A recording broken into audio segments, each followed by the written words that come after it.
Polo ocorrido no pleno do luns e ao longo desta semana nos dá a medida do pouco que se está tomando en serio o problema sanitario causado pola contaminación por lindano. Contanos, Robert, que pasou no pleno cando preguntaches ao PP pola actitude do seu partido no Parlamento galego querendo eliminar a referencia a Mos na proposición presentada polo noso deputado Marcos Cal? A cidade de Porriño e Mos.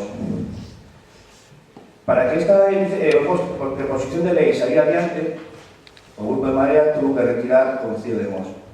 Pregunteilles porque o seu partido exixiu retirar o nome de Mos da proposición que presentamos no Parlamento galego porque con esta actitude do PP queren nos esconder o problema en Mos. Imos a desaproveitar a oportunidade de descontaminar o noso Concello e rematar con esta herdanza envenenada. Que me está contando vostede? Que se pudera facer un estudio onde fose necesario, que non se circunscribira a Mos e Porriño. Como pode mentir desa maneira? No pleno, o PP, como sempre que os collemos nunha renuncia, se puseron alborotados a dicir que éramos nós os que mentíamos. Querendo demostrar que mentíamos, leron no pleno a resolución final aprobada. Pero esta era a nosa proposición onde, grazas á insistencia de Marcos Cal, figura Porriño e toda a súa contorna. O que propoñía o PP e quería impoñer para cadar o seu voto favorable o temos aquí neste documento do Parlamento galego. Como se pode observar, só figura Porriño.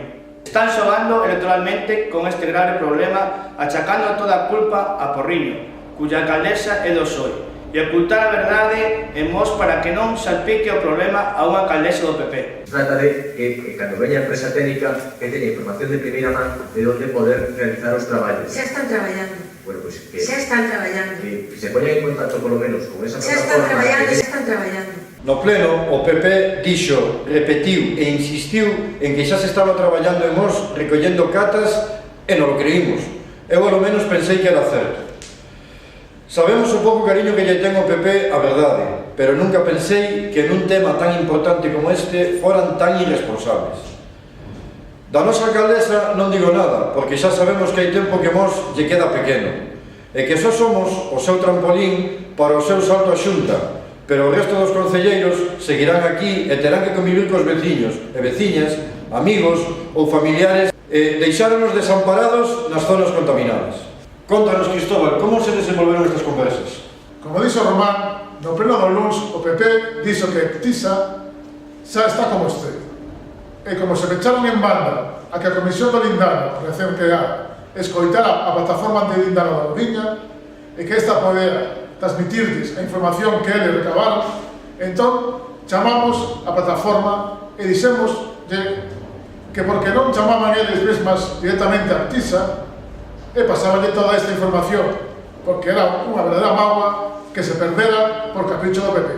Un par de días despois enterámonos que chamaran a Ptisa e a empresa respondeules que eles non tiñan ningún encargo. Nós o confirmamos e eu mesmo chamei a Ptisa para confirmar isto personalmente. O venres o conto xa cambiara. Unha persoa moi nerviosa e dándome moitas excusas que eu non pedira, xa que eu me identifiquei só con un veciño que tiña información sobre verteduras. Insistín en que quería falar con alguén que estivera traballando na zona. Ao final, recoñeceume que aínda non comenzaran a traballar en Mos nin en Porriño. O que si me dixo e me prometeu moi nervioso é que o luns sin falta estarían xa recollendo mostras. Esta é unha boa noticia, sempre que veñan co estudio previo feito, e non agora as presas para non quedar mal. As catas non se poden facer de calquer maneira, nin no primer sitio que atope. O que está claro é que na noite dos xoves a Consellería fixo máis que en todos os meses pasados. Agora nos vendrán con contratos e documentos de que a empresa estaba xa contratada. Esta empresa está contratada por a Xunta dende hai case 17 anos para facer estas catas. A principios deste século, esta mesma empresa foi contratada para isto mesmo, polo mesmo partido que goberna agora a Xunta. E unha vez que os veciños se confiaron e deixaron de protestar, e unha vez que se iniciaron a contaminación da prensa, entón pararon os traballos desta empresa e quedáronse facer as catas das terras. E aquí nos vemos casi 20 anos despois, co mesmo problema. e queren que nos fiemos deles. E temos que escoitarles alardear de que eles son serios e responsables, e nós os alarmistas. Se de verdade tivera unha pizca de responsabilidade, este desastre se hubiera resolto hai moito tempo.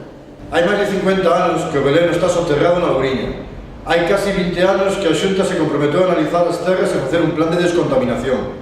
En agosto saiu o lindano de novo debaixo do asfalto.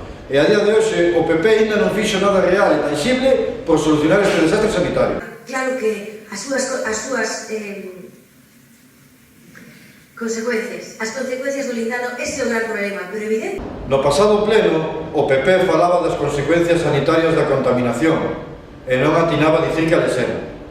Normal, cando en todos estes anos, e nin sequera agora, activaron ningún protocolo sanitario, nin o máis mínimo control médico, para saber o alcance das consecuencias de convivir co veleno na poboación da Louriña. Ningunha soa medida preventiva e ningunha soa medida informativa. Necesitamos un goberno que non este pensando nos votos, senón en resolver os problemas da veciñanza, e máis cando falamos dun problema sanitario de primeiro orden. Facemos un chamamento ao PP para que abandone esta actitude irresponsable e se poña a traballar con seriedade.